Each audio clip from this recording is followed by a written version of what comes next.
Chapter 30. Sir William stayed only a week at Hunsford, but his visit was long enough to convince him of his daughter's being most comfortably settled, and of her possessing such a husband and such a neighbour as were not often met with. While Sir William was with them, Mr. Collins devoted his morning to driving him out in his gig, and showing him the country, but when he went away, the whole family returned to their usual employments, and Elizabeth was thankful to find that they did not see more of her cousin by the alteration, for the chief of the time between breakfast and dinner was now passed by him either at work in the garden or in reading and writing, and looking out of the window in his own book-room, which fronted the road. The room in which the ladies sat was backwards. Elizabeth had at first rather wondered that Charlotte should not prefer the dining parlour for common use. It was a better-sized room, and had a more pleasant aspect, but she soon saw that her friend had an excellent reason for what she did, for Mr. Collins would undoubtedly have been much less in his own apartment, had they sat in one equally lively, and she gave Charlotte credit for the arrangement. From the drawing-room they could distinguish nothing in the lane, and were indebted to Mr. Collins for the knowledge of what carriages went along, and how often especially Miss de Bourgh drove by in her phaeton, which he never failed coming to inform them of, though it happened almost every day. She not unfrequently stopped at the parsonage, and had a few minutes' conversation with Charlotte, but was scarcely ever prevailed upon to get out. Very few days passed in which Mr. Collins did not walk to Rosings, and not many in which his wife did not think it necessary to go likewise, until Elizabeth recollected that there might be other family livings to be disposed of. She could not understand the sacrifice of so many hours. Now and then they were honoured with a call from her ladyship, and nothing escaped her observation that was passing in the room during these visits. She examined into their employments, looked at their work, and advised them to do it differently, found fault with the arrangement of the furniture, or detected the housemaid in negligence, and if she accepted any refreshment, seemed to do it only for the sake of finding out that Mrs. Collins's joints of meat were too large for her family.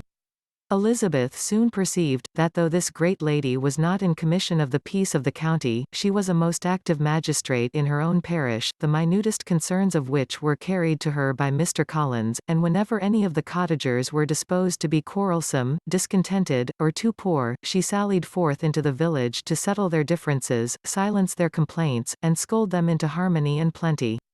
The entertainment of dining at Rosings was repeated about twice a week, and, allowing for the loss of Sir William, and there being only one card table in the evening, every such entertainment was the counterpart of the first.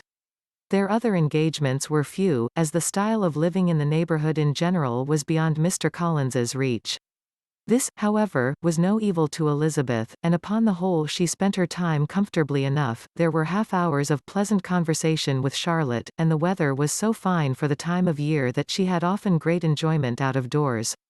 Her favourite walk, and where she frequently went while the others were calling on Lady Catherine, was along the open grove which edged that side of the park, where there was a nice sheltered path, which no one seemed to value but herself, and where she felt beyond the reach of Lady Catherine's curiosity.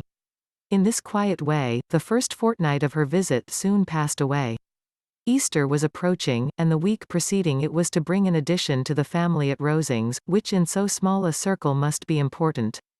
Elizabeth had heard soon after her arrival that Mr. Darcy was expected there in the course of a few weeks, and though there were not many of her acquaintances whom she did not prefer, his coming would furnish one comparatively new to look at in their Rosings parties, and she might be amused in seeing how hopeless Miss Bingley's designs on him were, by his behaviour to his cousin, for whom he was evidently destined by Lady Catherine, who talked of his coming with the greatest satisfaction, spoke of him in terms of the highest admiration, and seemed almost angry to find that he had already been frequently seen by Miss Lucas and herself. His arrival was soon known at the parsonage, for Mr. Collins was walking the whole morning within view of the lodges opening into Hunsford Lane, in order to have the earliest assurance of it, and after making his bow as the carriage turned into the park, hurried home with the great intelligence. On the following morning he hastened to Rosings to pay his respects.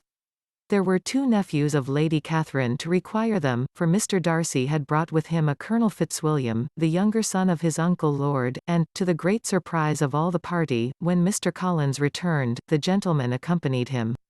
Charlotte had seen them from her husband's room, crossing the road, and immediately running into the other, told the girls what an honour they might expect, adding, "I may thank you, Eliza, for this piece of civility." Mr. Darcy would never have come so soon to wait upon me.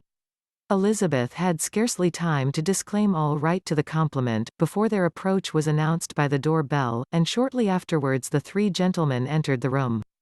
Colonel Fitzwilliam, who led the way, was about 30, not handsome, but in person and address most truly the gentleman.